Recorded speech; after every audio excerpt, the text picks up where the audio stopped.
लाडक्या बहिणीचा एप्रिल महिन्याचा हप्ता येत्या आठवड्यात जमा होणार। मार्च महिन्यानंतर नवीन आर्थिक वर्ष सुरू होत असल्यानं तांत्रिक कारणास्तव एप्रिलचा हप्ता थकलेला। राष्ट्रवादी शरद पवार पक्षाचे आमदार जितेंद्र आव्हाडांना जीवे मारण्याची धमकी। 2 मोबाईल क्रमांकांवरून आव्हाडांना धमकी। सुमित देशमुख नावाने धमकीचे फोन एक्सपोस्ट करत आव्हाडांची माहिती। चंदगडच्या राजेश पाटलांचा पराभव अजित पवारांच्या जिव्हारी। राजेश पाटील माझा उजवा हात। राजेश पाटील जिंकेपर्यंत फेटा बांधणार नाही, अजित पवारांचा निर्धार। शेतकरी कर्जमाफीसाठी अकोल्यात ठाकरेंच्या शिवसेनेचा ट्रॅक्टर मोर्चा। प्रहारचे अध्यक्ष बच्चू कडू आंदोलनात सहभागी। बच्चू कडू शिवसेनेच्या मंचावर उपस्थित राहिल्यानं राजकीय वर्तुळात खळबळ। शेतकरी कर्जमाफीच्या मुद्द्यावरून बच्चू कडूंचे सरकारला खडे बोल। 2 जूनला बारामतीत अजित पवारांच्या घरासमोर अर्थसंकल्प वाचणार। 7 जुलैला गुरुकुंज मोजरी किंवा कुरळपूर्णामध्ये आमरण उपोषण करणार, बच्चू कडू यांचा इशारा। वर्ध्यामध्ये ठाकरेंच्या शिवसेनेचं धरणं आंदोलन। शेतकऱ्यांना कर्जमाफी मिळावी यासाठी ठाकरेंची शिवसेना रस्त्यावर। हिंगणघाट आणि वर्ध्यातल्या पदाधिकारी आंदोलनात सहभागी। वाशिममध्ये शेतकऱ्यांच्या विविध प्रश्नांसाठी उद्धव ठाकरेंच्या शिवसेनेचा मोर्चा। मोर्चाला अल्प प्रतिसाद मिळाल्याचं समोर। अमरावतीत शेतकऱ्यांच्या प्रश्नावर ठाकरेंची शिवसेना आक्रमक। पश्चिम विदर्भातील प्रत्येक जिल्ह्यात ठाकरेंच्या शिवसेनेचा ट्रॅक्टर मोर्चा। ग्रामीण भागातले शेतकरीही ट्रॅक्टरसह मोर्चामध्ये सहभागी। बीडमध्ये धनंजय मुंडे आणि पंकजा मुंडे एकाच मंचावर। ब्राह्मण बहुउद्देशीय सभेच्या कार्यक्रमात दोन्ही नेते एकत्र। यावेळी कार्यक्रमात दोन्ही नेत्यांमध्ये चर्चा। मंत्री पंकजा मुंडेंना अश्लील मेसेज पाठवणाऱ्या अमोल काळेला अटक। आरोपी पुण्याचा रहिवासी कॉल आणि मेसेजद्वारे मुंडेंना त्रास देत होता। वेव्स परिषदेत मुख्यमंत्री फडणवीसांचा ग्रेट ब्रिटनच्या विद्यापीठासोबत सामंजस्य करार। परदेशात शिक्षणासाठी जाणाऱ्या विद्यार्थ्यांना देशांतर्गत शिक्षणाची सरकारकडून व्यवस्था। ग्लोबल फिल्म फॅसिलिटी देण्यासंदर्भात राज्य सरकारचा महत्त्वाचा करार। राज्य सरकार डीएनईजी आणि प्राईम फोकस यांच्यातल्या करारामुळे जवळपास 3000 कोटींची गुंतवणूक महाराष्ट्रामध्ये केली जाणार। कर्जमाफीच्या मुद्द्यावर उपमुख्यमंत्री अजित पवारांचं पुन्हा भाष्य। शेतकऱ्यांच्या कर्जमाफीचं आश्वासन कोणी दिलं, अजित पवारांचा सवाल। लाडक्या बहिणींना 2100 रुपये न देऊन महिलांची फसवणूक करणाऱ्या महिला विभागाला अव्वल क्रमांक म्हणजे आश्चर्याची बाब। काँग्रेस प्रदेशाध्यक्ष हर्षवर्धन सपकाळ यांची टीका।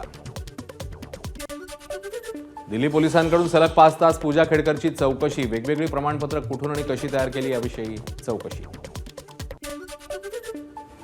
एम्स आणि सफदरजंग रुग्णालयाच्या 12 डॉक्टरांच्या समितीने 3 वर्षात 6 वेळा चौकशी केली, पूजा खेडकर यांचा दावा। मात्र यात कुठलेही सत्य नाही, आरटीआय कार्यकर्ते विजय कुंभार यांचं वक्तव्य।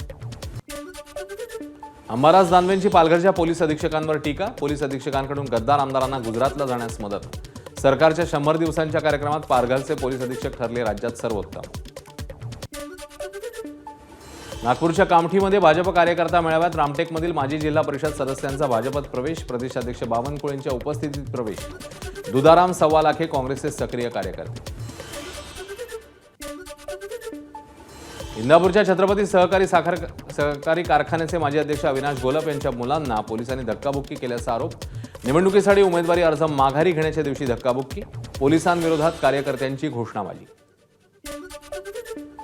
उल्लू या ओटीटी प्लॅटफॉर्मवरील हाऊस अरेस्ट या शोची राज्य महिला आयोगाकडून दखल। अश्लील व्हिडिओ समाज माध्यमातून समोर येत असल्यानं शोचं स्ट्रीमिंग थांबवण्याचा निर्णय। महाराष्ट्रात पुढचे 4 दिवस हलक्या ते मध्यम पावसाची शक्यता। राजस्थानच्या पूर्व भागात वाऱ्याची चक्रीय स्थिती निर्माण झाल्यानं त्याचा महाराष्ट्रावर परिणाम। मुंबईमध्ये 3 लाखाहून अधिक घरं रिकामी असल्याचा लायसेन्स फॉर अस संशोधन कंपनीचा अहवाल। मुंबई महानगर परिसरात घरांची विक्री होत असली तरी विक्रीचा वेग मंद। पुण्यातही 89,000 घरं रिक्त असल्याचा कंपनीचा रिपोर्ट। जातनिहाय जनगणनेच्या निर्णयाचा धुळे शहर भाजपच्या वतीने जल्लोष। आमदार अनुप अग्रवाल यांच्या नेतृत्वात शहरातील महापालिका चौकात फटाक्यांची आतषबाजी। परभणीत भाजप पदाधिकाऱ्यांचा जल्लोष। सरकारच्या जातनिहाय जनगणनेच्या निर्णयाचं स्वागत करत जल्लोष। फटाके वाजवत एकमेकांना भरवले पेट। नागपुरात मुख्यमंत्री वैद्यकीय सहायता निधी कक्ष। विदर्भातील 11 जिल्ह्यातील लोकांना होणार फायदा। वैद्यकीय उपचाराच्या मदतीसाठी विदर्भातल्या लोकांना आता मुंबईत जावं लागणार नाही। भूमिगत गटारं साफ करताना अपंगत्व आलेल्या तसंच मृत्युमुखी पडलेल्या सफाई कर्मचाऱ्यांच्या वारसांना भरपाई मिळणार। राज्य शासनाचा निर्णय। 1993 पासून राज्यात 56 सफाई कामगारांचा मृत्यू। ठाणे महापालिका हद्दीतील कचरा प्रश्न पुन्हा ऐरणीवर। बाळकुम गावातील ग्रामस्थांनी कचरा डंपिंग करण्यास पालिका प्रशासनाला केलेला विरोध। महापालिका अधिकाऱ्यांना ग्रामस्थांचा घेराव. ठाण्यातल्या ज्युपिटर हॉस्पिटल विरुद्धची याचिका हायकोर्टाने फेटाळली. खंडणी वसूल करण्यात कोर्टाचा वापर नको, याचिकाकर्त्याला तंबी. ठाणे मनपाने 2006 मध्ये हॉस्पिटलला दिला होता जादा FSI. भाजपा आमदार अतुल भातखळकर यांनी केली मुंबईतल्या पोयसर नदीच्या रुंदीकरणाच्या कामाची पाहणी. 15 मे पूर्वीपर्यंत नदीतील गाळ काढून रुंदीकरणाचं काम पूर्ण होणार. धाराशिवच्या भोगावती नदीतील गाळ काढण्यात येणार. पालकमंत्री प्रताप सरनाईक यांच्या उपस्थितीमध्ये गाळ काढायला सुरुवात. आमदार बापू पठारेंचं भोरजवळील बनेश्वर येथील 300 मीटर रस्त्यासाठी आंदोलन. महापालिका कामाकडे दुर्लक्ष करते, पठारेंचा. पुरंदर विमानतळाच्या ड्रोन सर्वेक्षणाला स्थानिकांचा विरोध. पुरंदरच्या ड्रोन सर्वेक्षणाला स्थानिकांचा विरोध. शेतकऱ्यांनी ड्रोन सर्वे पाडला बंद. यावेळी पोलीस आणि स्थानिक शेतकरी यांच्यामध्ये वाद. सिंधुदुर्गातून जाणाऱ्या नागपूर गोवा शक्तीपीठ महामार्गाला विरोध करणाऱ्यांना आमदार दीपक केसरकर यांनी झापलं. सिंधुदुर्गचा विकास थांबवून ठेवा, दुसरं काही करू नका, केसरकरांचा संताप. मुंबईच्या विलेपार्ल्यातील जैन मंदिरावर 5 मे पर्यंत कारवाई नको, हायकोर्टाचे आदेश. महापालिकेने हायकोर्टात प्रतिज्ञापत्र दाखल केले. सुनावणी सोमवारपर्यंत तहकूब. परभणीच्या पेडगावात पाण्यासाठी तरुणाचं शोले स्टाईल आंदोलन. गावातील पाण्याच्या टाकीवर चढून केली पाण्याची मागणी. पोलीस अधिकारी, ग्रामसेवक यांच्या आश्वासनानंतर आंदोलन मागे. बीडमध्ये बाजारभाव नसल्यानं शेतकऱ्यांना कांदा साठवणूक करण्याची वेळ. आष्टी तालुक्यात मोठ्या प्रमाणात कांद्याचं उत्पादन, मात्र बाजारभाव नसल्यानं शेतकऱ्यांना योग्य दर मिळण्याची अपेक्षा. वर्ध्याच्या हिंगणघाटमध्ये प्लॅस्टिक मुक्त जनजागृती अभियान. रॅलीच्या माध्यमातून करण्यात आला प्लॅस्टिक मुक्तीचा निश्चय. प्लॅस्टिकमुळे होणाऱ्या नुकसानाबाबत नागरिकांना देण्यात आली माहिती. आळंदीमध्ये पुन्हा एकदा इंद्रायणी नदी फेसाळली. लाखो भाविकांचं श्रद्धास्थान असलेल्या इंद्रायणी सातत्याने प्रदूषणाच्या विळख्यात. कंपन्यांमधून सातत्याने केमिकलयुक्त पाणी नदीमध्ये. महाबळेश्वरच्या वेण्णालेक परिसरातील 28 स्टॉलधारकांचा जलसमाधीचा प्रयत्न. वन विभागाद्वारे स्टॉल्स काढून टाकण्यात आल्यानं महापर्यटन महोत्सवाच्या दिवशी आंदोलन. 4 जणांना पोलिसांनी घेतलं ताब्यात. नंदुरबारच्या शहादा धडगाव घाटात मालवाहू ट्रकचा भीषण अपघात. अंगणवाडीचा पोषण आहार घेऊन जाणारा ट्रक 100 फूट खोल दरीत कोसळला. अपघातात पोषण आहाराचं मोठं नुकसान. मुंबईच्या अंधेरीत बेस्ट बसचा मोठा अपघात. बेस्ट बसच्या चाकाखाली आल्यानं दुचाकी चालकाने हात गमावला. बेस्ट बस चालक विजय पाटीलला अटक. ठाण्याच्या मानपाडा इथे मोठा अपघात टळला. मेट्रोचं काम सुरू असताना कोसळली क्रेन. क्रेन धावत्या रिक्षावर आणि गाडीवर कोसळली. सुदैवाने जीवितहानी टळली. भांडूपच्या टेंभीपाडा परिसरात घरफोडीची घटना. बंद घरांवर पाळत ठेवून रात्री घरफोडी करणाऱ्या अट्टल गुन्हेगाराला अटक. भांडूप पोलिसांची कारवाई. वसई विरारमध्ये गाड्या भाड्याने लावून 55 ते 75 हजार उत्पन्न देण्याचं आमिष दाखवून 20 कोटींची फसवणूक. काशीमीरा पोलिसांकडून दोघांना अटक. धुळ्याच्या रोहिणी गावाजवळील जंगलात 70,70,000 गांजा जप्त. दोघांना अटक. शिरपूर तालुका पोलिसांची कारवाई. हा गांजा जमिनीखाली खोल पुरून ठेवण्यात आल्याची ही माहिती. जळगावच्या किनोदमध्ये 26 वर्षीय विवाहितेची गळफास घेत आत्महत्या. नणंद आणि सासूने शिवीगाळ करून मानसिक त्रास दिल्यानं महिलेने आत्महत्या केल्याचा मयत गायत्रीच्या भावाचा आरोप. भंडाऱ्याच्या आलेसूर गावात बेपत्ता झालेल्या विवाहित तरुणाचा विहिरीत आढळलेला मृतदेह. लग्न झाल्यानंतर गावात आयोजित करण्यात आलेल्या स्वागत समारंभाच्या 2 दिवस आधी घडलेली घटना. बीडच्या अंबाजोगाई तालुक्यातील येल्डा इथे मुलाकडनं वयोवृद्ध आईची हत्या. घरगुती कारणावरून हत्या केल्याची माहिती. आरोपी पोलिसांच्या ताब्यात.